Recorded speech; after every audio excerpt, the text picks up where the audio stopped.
Waalaikumsalam warahmatullahi wabarakatuh. Ustaz Syahid, Ustaz Farid. Alhamdulillah. Ana rindu Ustaz. Pernah Ustaz 2000, ya, lebih kurang Ustaz.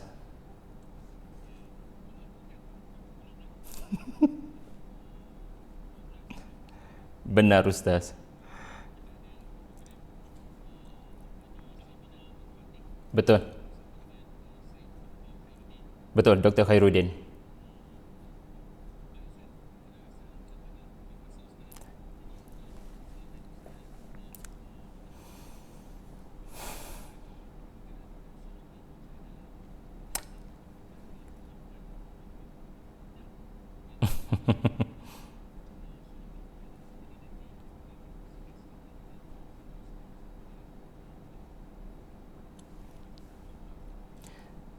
Assalamualaikum warahmatullahi wabarakatuh. Bismillahirrahmanirrahim. Alhamdulillahi rabbil alamin. Wassalatu wassalamu ala Rasulillah wa ala alihi wa sahbihi wa man tabi'ahu wa nasarahu wa jahada fillahi haqqa jihadih. Amma ba'd. Terima kasih banyak-banyak kepada Al-Fadhil Ustaz Syahid, ya, rakan seperjuangan dahulu, juga Al-Fadhil Ustaz Farid. Juga tidak dilupakan kepada qari-qari, guru-guru kita yang telah mengalunkan bacaan Al-Quran yang menyebabkan kita dapat merasakan seketika bagaimana indahnya suara-suara yang mengalunkan ayat-ayat Allah, ya, suara-suara yang Allah Ta'ala berikan kepada mereka tadi, ya, mizmar Ali Dawud, ya, khazanah daripada Nabi Daud alaihi salam, ya, dan juga khazanah daripada suara para sahabat seperti Abu Musa Al-Ash'ari yang membaca Al-Quran dengan sangat merdu, ya. Terima kasih kepada qari-qari kita tadi, Al-Fadhil Ustaz Sadid, Ustaz Haji Qadar Asmadi, Ustaz Zulwaqar, Ustaz Qayyim. Ternyata suratul Mujadilah ini tidak sekadar menggabungkan 4 buah negara, mudah-mudahan, tetapi lebih penting adalah menghubungkan antara kita dengan pencipta, insya-Allah menerusi suratul Mujadilah. Tuan-tuan, puan-puan yang menonton daripada Singapura, daripada Indonesia, daripada Brunei dan juga daripada Malaysia, pasti tertanya-tanya mengapakah agaknya kita memilih suratul Mujadalah ataupun suratul Mujadilah. Bagi saya, apabila musibah COVID-19 berlaku, maka ramai kita terpaksa lebih berhati-hati untuk keluar daripada rumah. Di tempat saya berada pun, negeri Selangor di Malaysia, kami dikenakan semula perintah kawalan pergerakan, di mana saya pun terpaksa berada di rumah, ya, masjid surau pun terpaksa ditutup. Jadi bila kita banyak masa di rumah, maka ada 2 perkara yang biasa akan terjadi. Yang pertama, masalah rumah tangga. Yang kedua, masalah dengan media sosial. Jadi percayalah, suratul Mujadalah memberikan rawatan, memberikan ubat, memberikan penawar, memberikan peringatan agar, ya, apabila kita berada dalam rumah, ya, stay at home, jangan sekali-kali membiarkan nafsu kita menyebabkan kita bertindak zalim kepada isteri, pasangan dan anak-anak kita. Dan juga jangan bertindak zalim kepada mana-mana manusia, individu dengan penggunaan media sosial. Ya, sebab kita banyak di rumah, dan bila banyak di rumah, banyak pula lah aplikasi-aplikasi akan kita layari. Percayalah, suratul Mujadalah seolah-olah seperti baru diturunkan. Dan kalau kita membaca daripada ayat 1 hingga ayat 22, subhanallah, kita dapat merasakan satu persatu teguran Allah kepada kita. Dan izinkan saya berkongsi dalam masa yang terbatas, kurang setengah jam ini, apakah 9 pengajaran terindah. Sebenarnya banyak pengajaran, tetapi kita bataskan hanya kepada 9 poin, kerana saya suka 9 poin ini dicorak dalam bentuk akronim, ya, iaitulah akronim nama surah ini sendiri, Mujadalah, yang mempunyai 9 huruf, ya. Jadi nak memudahkan tuan-puan dari 4 buah negara untuk menyebarkan kepada rakan-rakan yang tidak sempat mengikuti majlis Al-Quran pada malam ini, maka saya corakkan dalam bentuk akronim untuk memudahkan. Jadi Al-Fadhil Ustaz boleh bersedia dengan akronim yang pertama huruf M. Jadi Suratul Mujadalah mengajar kita nombor 1 sekali adalah huruf M, merujuk ulama apabila menghadapi permasalahan agama. Ambillah teladan daripada Khawlah binti Tha'labah yang apabila tidak mengetahui apakah hukum syariat, hukum Islam kepada zihar yang telah dilafazkan oleh suaminya, ya, Al-Aus bin As-Samit, beliau tidak merujuk sesiapa melainkan tuan guru pada waktu itu, ulama pada waktu itu, mufti pada waktu itu, Rasulullah sallallahu alaihi wasallam. Kerana perkara-perkara membabitkan agama jangan ditanya kepada orang yang bukan dalam bidang agama. Nanti kita akan keliru dan kita tidak memberikan hukum yang tepat kepada permasalahan yang kita hadapi.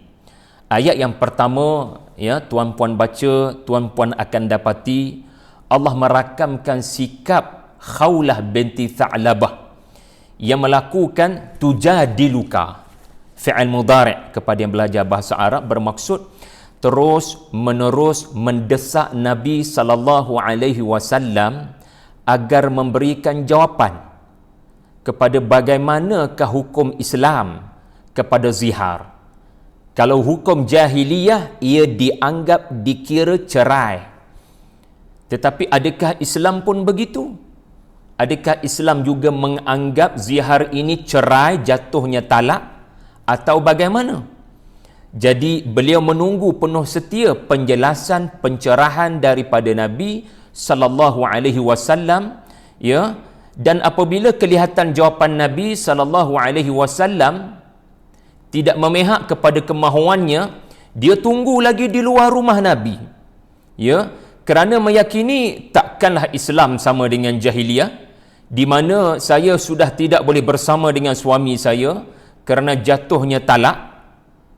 Lalu beliau apabila tidak dapat jawapan yang memuaskan daripada Nabi, wa tashtaki ilallah, beliau mengadu pada Allah, tidak henti-henti menangis dalam doanya, wahai Allah, aku bersendirian, rambutku sudah beruban, perutku sudah tidak boleh mengendong apa-apa anak, usiaku sudah tua, wahai Allah, inni wahidah, aku kesendirian, aku kesepian, aku hanya ada lelaki aku sahaja, suamiku itu sahaja, dan seandainya kami ditakdirkan berpisah, berikan aku kekuatan, beri aku jawapan.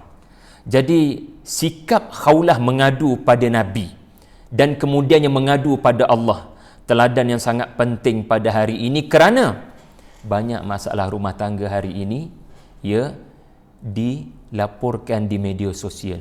Ia hanya memburukkan keadaan sahaja. Semoga Allah pelihara kita daripada menjadi mereka yang memberitahu keaiban rumah tangga, memberitahu keaiban pasangan kepada orang-orang yang tidak layak untuk diberitahu. Ia bertakwa pada Allah di dalam media sosial. Yang kedua, Al-Fadhil Ustaz Syahid, Ustaz Farid dan seluruh para ulama yang bersama pada hari ini, ya, saya bukan orang yang terbaik sebenarnya, ya, ada ramai asatizah daripada Indonesia, daripada Brunei, daripada Singapura yang lebih layak untuk mengulas ibarah Suratul Mujadalah, tetapi saya anggap ini amanah, saya lakukan insya-Allah.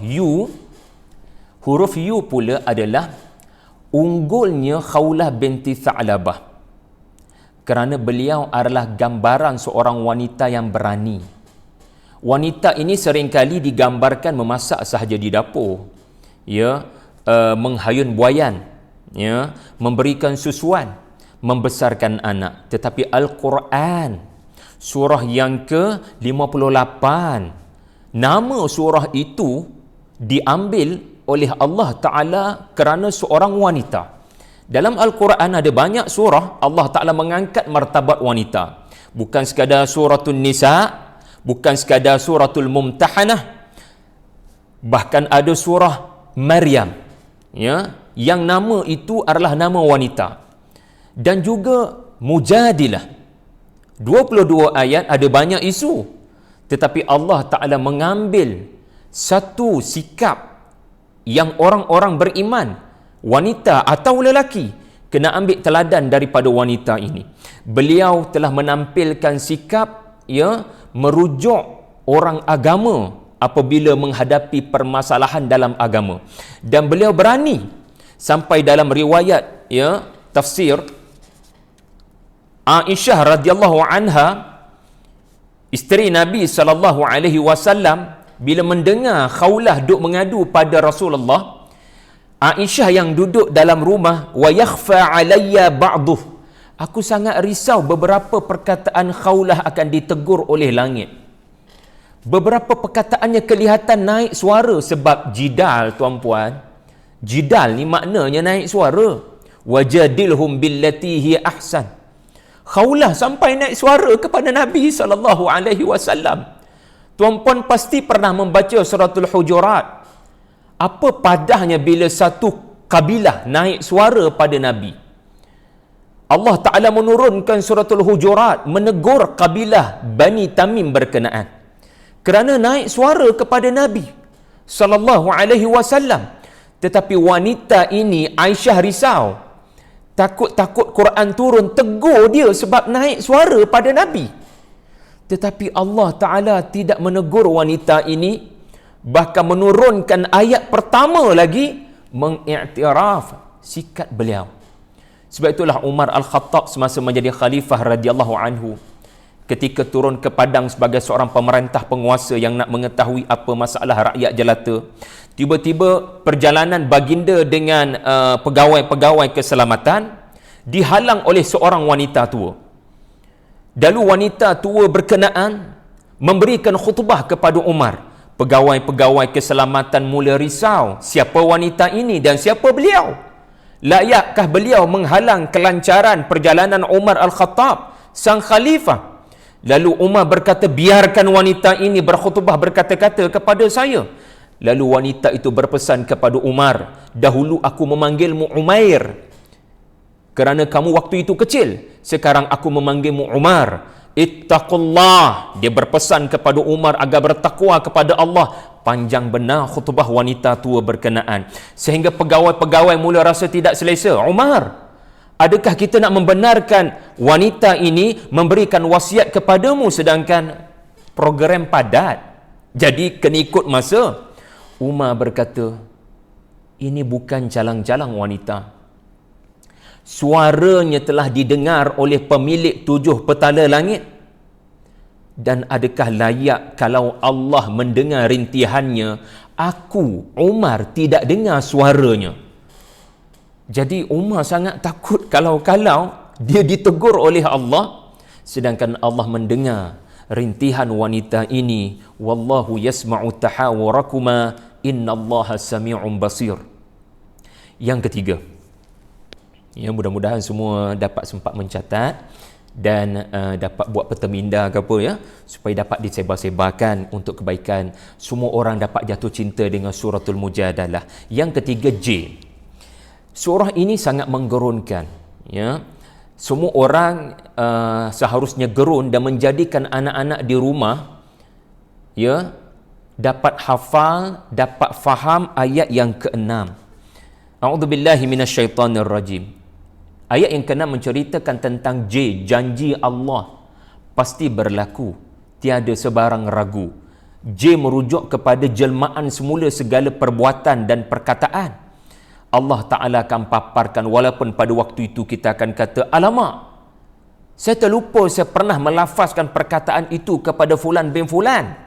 Tetapi di hari akhirat, perkataan itu dirakamkan Allah. Kau rupa-rupanya pernah lafaz satu perkataan menaibkan satu fulan bin fulan, dan kau tidak istighfar dan kau tidak bertaubat. Hari ini Allah Ta'ala hitung sebagai perhitungan yang memberatkan timbangan dosa. Wal'iyadu billah. Yawma yab'athuhumullahu jami'a fayunabbi'uhum bima 'amilu ahsahu Allahu wa nasuh. Ahsahu Allahu wa nasuh. Allah hitung satu persatu dari setiap detik kau lakukan di mana, kau lakukan dengan siapa, kau lakukan pada minit berapa, semuanya dihitung, dikira dengan sangat teliti, sehingga empunya Alkitab akan berkata, ma li hadzal kitab la yughadiru saghiratan wala kabiratan illa ahsaha. Kitab apakah ini? Dihitung dengan segala terperinci apa yang telah aku lakukan dengan rahsia ketika di dunia dahulu. Kalau kita didik anak-anak kita ya dengan ayat 6, ya, insya-Allah lah, walaupun tempoh kita terpaksa duduk di rumah sekalipun kerana COVID-19, anak-anak tidak akan melayari website lucah, anak-anak tidak akan berWhatsApp ya perkara-perkara yang mendekati perzinaan kerana ayat 6 ya, yang sangat menggerunkan. Kemudian yang keempat, ya, khusus kepada pengguna-pengguna media sosial, ayuh, khususnya kepada admin WhatsApp group, ayuh, ya, kita menampal ayat yang ke-7 sebagai peringatan kepada members ahli-ahli WhatsApp group kita. Supaya apa? Supaya kita tidak berbisik-bisik atas dasar kemungkaran, supaya kita tidak melakukan wayatanajawna bil ithmi wal udwani wa ma'siyatir rasul. Kita tidak berbincang dengan rahsia untuk memburukkan satu orang, untuk memburukkan satu pihak, kerana ayat yang ke-7 mengajar kita Allah ada di mana-mana. Ya, sama ada 3 orang yang berbisik-bisik, Allah yang keempat. Sama ada 5 orang yang berbisik-bisik, yang ke-6 adalah Allah. Adakah jumlah itu lebih ataupun jumlah itu kurang? Huwa ma'ahum aynama kanu. Huwa ma'ahum aynama kanu. Allah ada dalam apa jua bisik-bisik najwa yang kamu lakukan. Maka berjaga-jaga. Dan menariknya, inilah satu-satunya surah di dalam Al-Quran, seluruh 22 ayatnya ada perkataan Allah, menunjukkan tidak ada tempat yang boleh engkau menyembunyikan diri ketika membaca ayat ini, melainkan engkau akan bertemu dengan Allah. Kalau kau merasakan Allah itu tidak kelihatan, akhirat nanti engkau pasti bertemu dengannya. Ya, dan hadirkanlah ya rasa Allah memerhatikan. Ya, dan menarik juga surah ini untuk anak-anak. Ya, kita boleh didik anak-anak al-asma al-husna yang dibacakan oleh adik kita tadi, subhanallah, merdu suaranya. Kita boleh ajar anak-anak asmaul husna menerusi suratul mujadalah, kerana sangat banyak nama-nama Allah muncul di sini. Sami'un, Basirun ayat 1, Afuun, Ghafurun ayat 2, Khabirun ayat 3, Syahidun ayat 6. Ustaz Syahid pernah ada di sini kan? Syahidun nama Allah ayat 6, Alimun ayat 7. Banyak tuan-tuan, sehinggalah Azizun, Qawiyun, Azizun ayat 21. Penuh dengan nama-nama Allah. Didiklah anak-anak kita agar kenal Allah dengan cara Allah memperkenalkan dirinya kepada kita pembaca Al-Quran. Yang kelima, iaitulah huruf D. Ya, subhanallah, di dalam surah Al-Mujadalah ada derjat ahlu Badar. Ceritanya begini, antara asbabun nuzul, ya, ayat yang ke-11 suratul Mujadilah adalah ceritanya di mana ahli-ahli Badar yang sudah tua, yang sudah berusia, yang ada banyak komitmen dengan keluarga, terkadang mereka terlewat datang ke majlis Nabi SAW. Tetapi sahabat-sahabat Ansar, sahabat-sahabat utama, mereka dah paling awal lagi dah bersama dengan Nabi SAW. Jadi bila segelintir ahli-ahli Badar nak masuk ke majlis Nabi, majlis Al-Quran, majlis Al-Hadith, mereka mendapati dah full house, dah ramai sangat rumah Nabi, dah ramai sangat orang di Masjid Nabawi, sampai mereka memberi salam, Assalamualaikum. Nabi jawab dengan sangat baik, Waalaikumsalam warahmatullah. Sahabat-sahabat yang sedang duduk dalam majlis Al-Quran pun menjawab, ya, menjawab salam segelintir ahli-ahli Badar yang terlewat ini. Tetapi Nabi mendapati, ya, mereka jawab salam tapi mereka tak bangun daripada tempat duduk untuk memberikan ruang kepada mereka yang terlewat sampai. Ini perkara kecil tuan-tuan, kan? Orang yang lambat datang majlis ilmu, kita kekadangnya tak pandang pun dia orang, dah siapa suruh datang lambat. Kita usaha datang awal. Kita nak rapat, duduk rapat berhadapan dengan para ulama, dan itu lebih barakah. Yang lewat-lewat tu biar mereka menanggung akibatnya kerana mereka lewat. Tidak semua yang lewat sengaja lewat. Tidak semua yang hadir lewat itu punyai alasan-alasan yang direka-reka. Kadang memang mereka lewat kerana sebab atau musibah. Apatah lagi yang lewat itu adalah mereka yang berjasa besar kepada agama kamu. Kalau mereka tidak berperang dalam peperangan Badar, Allahumma in tuhlik hadhihi al-isabah lam tu'bad fil ard. Kalau tidak kerana jasa mereka, Islam barangkali tak sampai kepada kalian. Rasulullah sallallahu alaihi wasallam mendapati pada wajah ahlu Badar ada perasaan sedih, manakala pada wajah-wajah mereka yang duduk dalam majlis Nabi adanya karahah kerana tak nak bangun. Jadi Allah Ta'ala tegur orang-orang yang sudah duduk dalam majlis ilmu, masih ada ruang kosong, bangun, bagi ruang kepada ahlu Badar.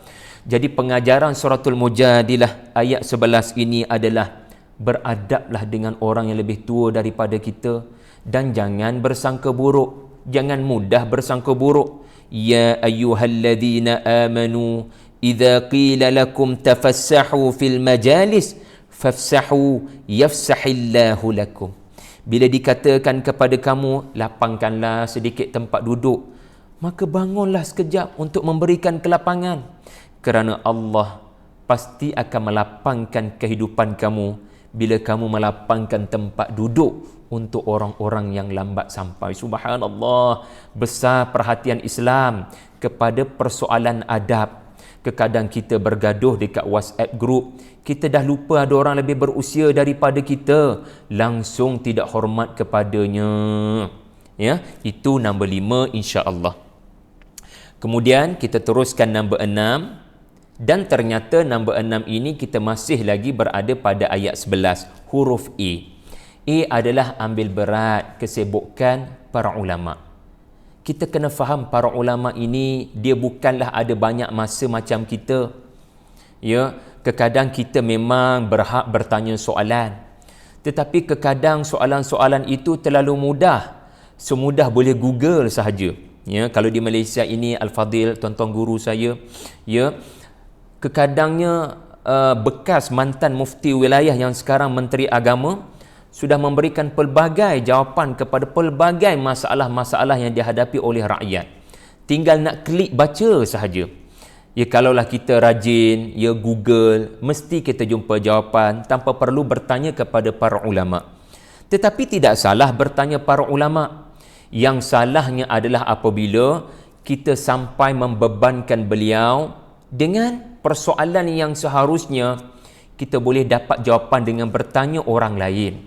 Ya, inilah pengajaran daripada sikap para sahabat radhiyallahu anhum yang ditegur oleh Allah Taala, di mana wa idza qila shuzu fanshuzu yarfa'illahu alladhina amanu minkum walladhina utul ilma darajat. Apabila dikatakan kepada kamu bersurai, bersurailah. Sudah tasbih kafarah, bersurai. Tetapi asbabun nuzul menyatakan kepada kita ada segelintir daripada kalangan para sahabat.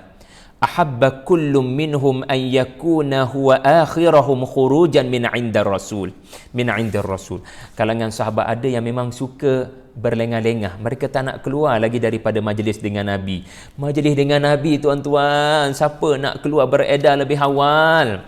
Semua orang suka berada dalam majlis Nabi, menatap wajah Nabi, mendengar suara Nabi sallallahu alaihi wasallam. Sahabat tak nak keluar sebab ini peluang yang terlalu bermakna duduk dengan Nabi.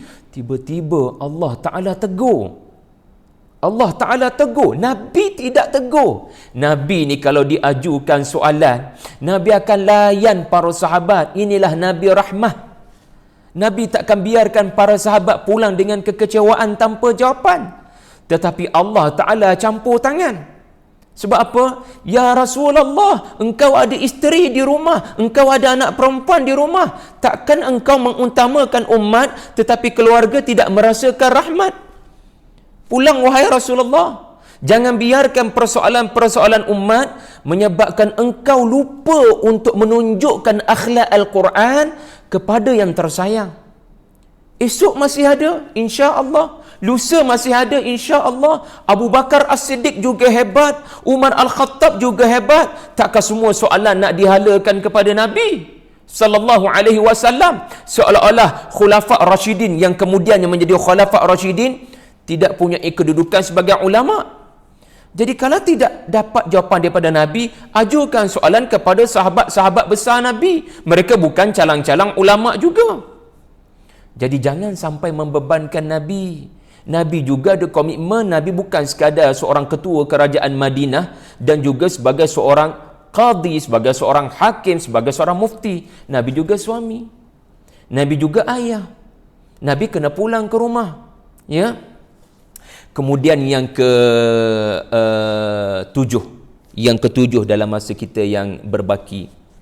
Ya, ingat ya, bila kita memudahkan urusan orang, Allah akan mudahkan urusan kita. Adalah lorongkan hartamu kepada fakir miskin. Sedekah kepada mereka, insya-Allah. Mudah-mudahan Allah mengilhamkan jawapan kepada masalah yang engkau hadapi. Ya, kadang kita istikharah bila kita ada masalah. Kita lupa satu perkara yang juga sunnah, iaitulah sedekah. Kerana dengan sedekah, ya, fa amma man a'ta wattaqa wa saddaqa, ya, orang yang bersedekah dengan penuh keikhlasan, dia memberi, Allah akan beri. Allah Ta'ala akan mengeluarkannya daripada kekusutan. Seperti yang disabdakan oleh junjungan, ya, wa man yassara ala mu'sirin yassarallahu alaihi fid dunya wal akhirah.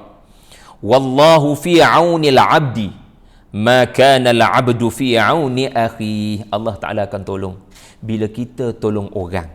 Ceritanya begini, pada ayat 12, para sahabat yang nak tanya soalan tadi, yang menyebabkan diorang duduk lama-lama dalam majlis Nabi, menyebabkan Nabi tak dapat nak balik ke rumah, Allah Ta'ala datangkan satu perintah, walaupun kemudiannya dinasahkan. Allah Ta'ala berikan perintah, kalau nak tanya soalan, kalau nak special session, kalau nak consultation special dengan Nabi, kalau kamu ada soalan khusus kepada Nabi SAW, sedekah dulu. Subhanallah. Ya ayyuhalladzina amanu idza najaitumur rasula faqaddimu baina yaday najwakum sadaqah. Dzalika khairul lakum wa athhar. Kadang masalah dalam hidup ni kerana kita buat dosa sebenarnya. Jadi dengan sedekah lalu istighfar, mudah-mudahan Allah ampunkan dosa kita dan Allah ilhamkan kita jawapan kepada masalah kita hadapi.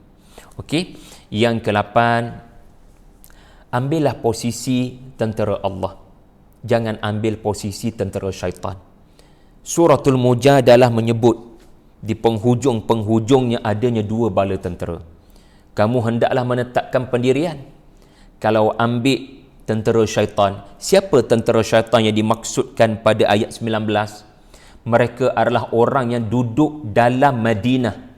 Mereka adalah orang yang dengar Al-Quran dibacakan. Mereka adalah orang yang melihat wajah Nabi SAW. Tetapi di sisi Allah, mereka adalah tentera syaitan. Mereka lah Yahudi dan munafik.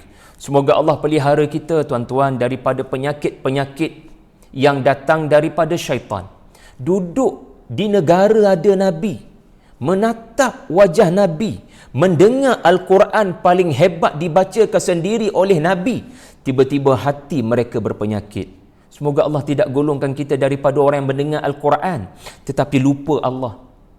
Semoga Allah tidak golongkan kita daripada orang yang mendengar Al-Quran tetapi hati berpenyakit. Dan sebaliknya, Allah golongkan kita dari kalangan tentera-tentera Allah. Iaitulah Allah Ta'ala sebut pada ayat 22, Ulaika kataba fi qulubihimul iman wa ayyadahum biruhim minhu Mereka adalah orang-orang yang Allah Ta'ala telah tulis di dalam hati mereka iman. Maksudnya apa? Dalam apa jua keadaan, dalam apa jua musibah, termasuk musibah COVID-19, mereka kekal beriman. Mereka percaya di sisi Tuhan ada rancangan baik sebenarnya. Allah tulis dalam hati mereka iman, maksudnya iman mereka kekal, tidak langsung bersangka buruk pada Allah. Mereka percaya semua yang terjadi ada hikmah. Wa ayyadahum bi ruhim minhu, dan Allah Ta'ala membantu orang-orang beriman ini dengan ruh yang diturunkan. Ulama mentafsirkan sebagai Al-Quran. Al-Quran menyebabkan iman mereka bertambah. Moga kita digolongkan, Allah maja'alna ya minhum. Ya Allah golongkan kita daripada insan-insan di ayat yang terakhir suratul Mujadilah. Dan akhir sekali tuan-tuan, ya, menghormati masa yang diberikan sehingga 9:30. Akhir sekali, ya, surah ini bermula dengan rumah tangga. Maka akhiran saya adalah perihal rumah tangga. H adalah harmonikan rumah tangga, ya, dengan takwa kepada Allah dalam erti kata yang sebenar. Ya, ingatlah Allah sebanyak-banyaknya wahai kaum suami, agar kita tidak melakukan keganasan rumah tangga di musim perintah kawalan pergerakan, di musim kita terpaksa duduk dalam rumah, di musim tidak sedikit orang-orang yang terpaksa dibuang kerja, lalu pulang ke rumah dengan marah-marah kepada anak dan isteri. Bertakwalah pada Allah, wahai kaum suami dan kaum isteri, supaya musibah virus ini tidak menyebabkan ada insan yang tidak berdosa kita zalimi mereka. Menariknya, ya, surah ini duduk diapit oleh dua surah yang bermula dengan tasbih. Dan surah Al-Mujadalah sendiri surah yang menyebut nama-nama Allah pada setiap ayat-ayatnya, dan juga banyak nama-nama Allah. Ini menunjukkan zikrullah, membanyakkan mengingati Allah akan mengundang rahmat kepada rumah tangga, akan mengundang kelapangan, ketenangan kepada suami isteri. Walau diuji dengan musibah, mereka tetap tenang. Jadi mudah-mudahan dengan membanyakkan tasbih, ya, suratul Al-Hadid bermula dengan tasbih, surah 57. Suratul Hasyr bermula dengan tasbih, surah selepas Mujadalah. Surah ini diapit oleh surah yang bermula dengan tasbih, menandakan seseorang yang jarang bertasbih akan menghadapi masalah untuk mempertahankan rumah tangga. Tetapi sebaliknya, orang-orang yang membanyakkan tasbih, menghayati nama-nama Allah yang indah, kalau ada masalah pun dia tahu adanya Ar-Razzaq, insya-Allah. Jadi Al-Fadhil Ustaz Syahid, Al-Fadhil Ustaz Farid, tepat 9:30 saya berhenti. Alhamdulillah, mohon maaf ya kalau terkasar bahasa di sana sini. Semoga pertemuan ini akan dapat diteruskan di masa-masa yang akan datang. Bukan mudah nak bertemu dengan 4 buah negara yang subhanallah. Wallahu a'lam ustaz.